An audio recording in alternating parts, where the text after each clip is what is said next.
লৈছোঁ আমাৰ মৰমৰ জানবী তেজপুৰত চব পুৰা বিখ্যাত মানুহ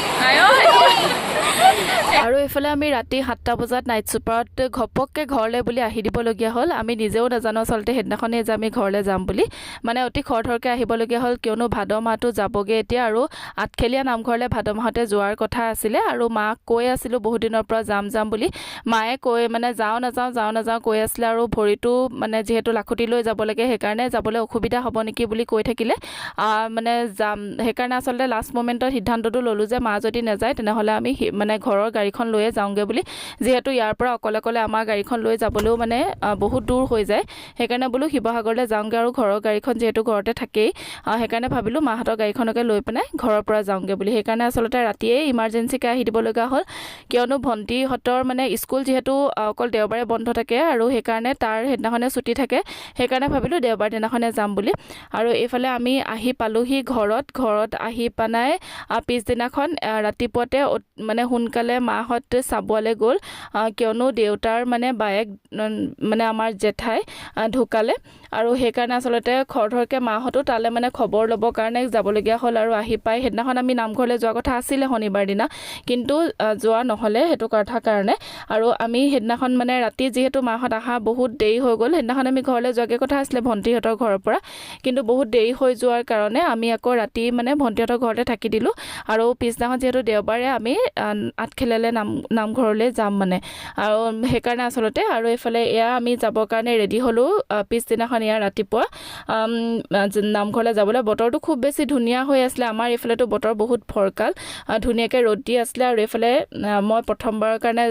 মানে বহুত দিনৰ মূৰত মই আজি আহিছোঁ যোৰহাটৰ ফালে যিহেতু বহুত দিন মানে যোৰহাটলৈ অহা নহয়েই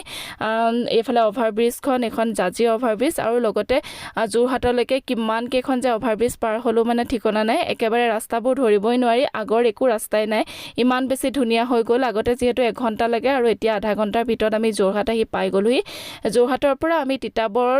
হৈ পেনে যাম মানে যোৰহাটৰ মালোৱালি দি আমি শ্বৰ্টকাট হৈ পেনে আঠখেলীয়া নামঘৰলৈ বুলি ওলালোঁ আৰু এয়া দেখিছেনে কিমান বেছি অভাৰব্ৰিজ মানে ইমান বেছি ভাল লাগিছে ৰাস্তাবোৰ দেখি সঁচাকৈ খুব বেছি ধুনীয়া হৈ গ'ল আচলতে এতিয়া তাৰপিছতে এয়া আমি বহুত সৰুতেই 2010 চন মানতে গৈছিলোঁ আঠখেলীয়া নামঘৰলৈ তেতিয়া একেবাৰে সৰুৱে আছিলোঁ আৰু তেতিয়া ভালদৰে এতিয়া মনতো নাই আচলতে কোনফালে কেনেকৈ কি আছিল আৰু এইফালে আহি থাকোঁতে দেখিছেনে নামঘৰ পাবহি হৈছে আৰু তেতিয়াৰ পৰা সাংঘাতিক বৰষুণ মানে বৰষুণ একেবাৰে নেৰিলেই আৰু তাতে আকৌ আমি আজি মানে ভিডিঅ'টোৰ যিহেতু আৰম্ভণিতে দেখিছে উপাসনা আৰু পৰি মানুহ আমি তেওঁলোককো লগ পালোঁ আহি আৰু এইফালে এয়া নামঘৰত আহি পালোহি নামঘৰত মানে ভাল যে ভাগ্য ভাল আছিলে এটা ছাতি লৈ আহিছিলোঁ বুলিহে নহ'লে মানে বৰষুণ তাতে আলফুলৰ গাটো একদমেই মানে ভাল নহয় তাই বৰষুণতো তিতিলে তাইৰ গাটো মানে বহুত বেছি বেয়া হৈ আহিছে মানে পানী লাগিছে তাতে সেইকাৰণে আচলতে আৰু পোৱালিৰো পানী লাগি আছে এইফালে পোৱালীয়ে হামিয়াইছে চাওক কেনেকৈ আৰু এয়া আমি এয়া ছাতি লৈ গোটেইখন ইমূৰৰ পৰা সিমূৰলৈ ঘূৰি ফুৰিছোঁ চাকি জ্বলাই মেলি জাষ্ট নামঘৰত সেৱাটো কৰি ওলাইছোঁ আৰু তেনেকুৱাতে দিলে নহয় ভূমিকম্প সকলোৱে গম পাইছে চাগে জন্মাষ্টমীৰ দিনাখন যে দিছিলে ভূমিকম্পটো বেলেগ ভয় খালোঁ কিন্তু দেই বহুত মানে ডাঙৰকৈ আহিছিলে ভূমিকম্পটো আচলতে তাৰপিছতে আমি আহি এইফালে এয়া চাকি বন্তি জ্বলালোঁ জ্বলাই লৈ মানে আমি বোলো পৰিমাণলৈ কিবা এটা কিনি লওঁ বুলি ভাবিছোঁ যিহেতু উপাসনাৰ লগত কথা পাতি থকা হয় উপাসনাৰ লগত চিনাকি আগৰ পৰাই তাৰপিছতে ভাবিলোঁ তাইৰ কাৰণে কিবা এটা কিনো বুলি গোটেই দোকান ঘূৰি পৰি হোটেল বিচাৰি ফুৰিছোঁ বিচাৰি পোৱা নাই তাৰপিছতে আহি পালোহি এয়া পৰি হোটেলত তাতে আহি আমি চাহ পৰঠা খাই ল'লোঁ আৰু উপাসনা আকৌ সেইটো সময়তে ওলাই গৈছিলে অকণমান কিবা বজাৰ কৰিবৰ কাৰণে তাৰপিছতে তাই যেনিবা আহি পালেহি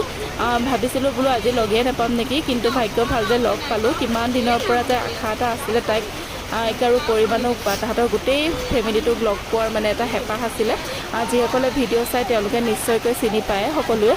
আৰু এইফালে ইয়াত তাইক লগ পালোঁ তাইৰ কাৰণে এখন চাইকেল আৰু মানে চুলিত মৰাই ক্লিপ দুডালমান লৈ আনিছিলোঁ তাই বৰ ভাল পাইছে চাইকেলখন চলাই এইফালে চাইকেল চলোৱাত পূৰা ব্যস্ত আৰু এইফালে মিকো লগ পালোঁ সেইদিনাখন আকৌ মিৰ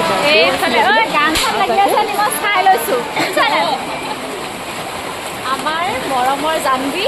তেজপুৰত চব পুৰা বিখ্যাত মানুহ আৰু আমাৰ হোটেললৈ আহিলে আচলতে নামঘৰলৈ আহিছিলে নামঘৰৰ পৰা আমাৰ মোলৈ ফোন কৰিলে তাৰপাছত আমাৰ ইয়ালৈ আহিলে লগ পাই ভাল লাগিলে বহুত দিনৰ বেছি ভাল লাগিলে আগৰ পৰা সঁচা নেদেখা আগতে ফটো মোৰ গেলেৰীত সোমাই আছিলে তেনেকৈ আমি চিনাকি আমাৰ উদয় মোৰ বিয়াৰ ফটো তেওঁৰ গেলেৰীত সোমাই আছে তেনেকৈ মানে চিনাকি আৰু তাৰপিছৰ পৰা মানে ইমানেই বেছি ভাল নহয় তাৰপাছত আকৌ মই যেতিয়া অপাৰেশ্যন কৰিব গৈছোঁ তাৰ দুদিনৰ আগত এওঁৰ ভিডিঅ' চাইছোঁ মই হাঁহি আছোঁ পুৰা মই মাহঁতকো দেখাইছোঁ মই মাক আজি কৈছোঁ এই মই যে ভিডিঅ' চাইছিলোঁ তেনেকৈ চিনাকি আজি বহুত বেছি ভাল লাগিলে চবকে লগ পালোঁ হোটেলত মানে কি আহিছে ভাবি আজি ফাইনেল লগত কিন্তু বতৰটোহে বহুত বেছি বেয়া কৰিছিলে আমাৰ মানুহকেইটা দেখিয়ে গম পাইছে চাগে পিটি মেলি পুৰা অৱস্থা নাই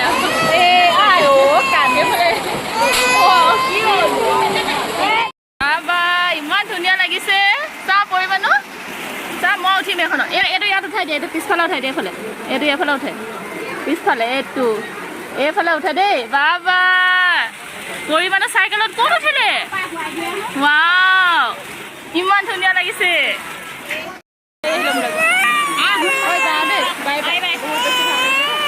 বাই আকৌ আহিম বাই বাই কি ক'ম আৰু মানে সঁচাকৈ বহুত বেছি ভাল লাগিলে সপোন লাগি গ'ল সেইদিনাখন আচলতে ইমান দিনৰ পৰা আশা কৰি আছিলোঁ তাহাঁতক দুজনীকে লগ পাম বুলি ভগৱানে সদায় ভালে ৰাখক তাহাঁত দুজনীক আৰু এইফালে এয়া উপাসনা মাহীয়ে আমাৰ আলফুলক দি পঠাইছে খাৰু এযোৰ মাৰ হাততে দি পঠালে ইমান ডাঙৰ বৰষুণ আৰু তাইনো ক'ৰ পৰা পটককেনে খাৰুযোৰ দি পঠাইছে ইমান মৰমত বহুত বেছি ভাল লাগিলে আচলতে সকলোকে লগ পাই আৰু তাৰপিছতে আমি আহি এয়া ফাইনেলি ঘৰ পালোহি কি বনাইছে ইমান ধুনীয়া গোন্ধাইছে ভাজি কিবা কিবি চব্জি বনাই থৈছে ৰাস্তাৰ পৰা গোন্ধাইছে এইফালে ৰুটিও বনাইছে এইফালে পনীৰো বেলেগ বনাইছে আকৌ বাওঁহাতে বা চবলৈকে বনাই থৈছা নেকি মানে হা ৰুটি আৰু পনীৰহে আজি হা বা বেলেগ বনাইছে দেই ইমান ধুনীয়া আজি বহুত কষ্ট হৈছে নি নীলিক লৈ আহিছোঁ মই ৰুটি বনাই আছোঁ মজা বনাইছে মজা গোন্ধ ওলাইছে এইটো কি বস্তু খালি বহুত বেছি চাফাকৈ ৰান্ধিছা খালি সেইটো ভাল লাগিছে বাৰু দেখি পৰিৱেশটো ভাল লাগিছে নিমখ নাই হৈছে মই নোৱাৰো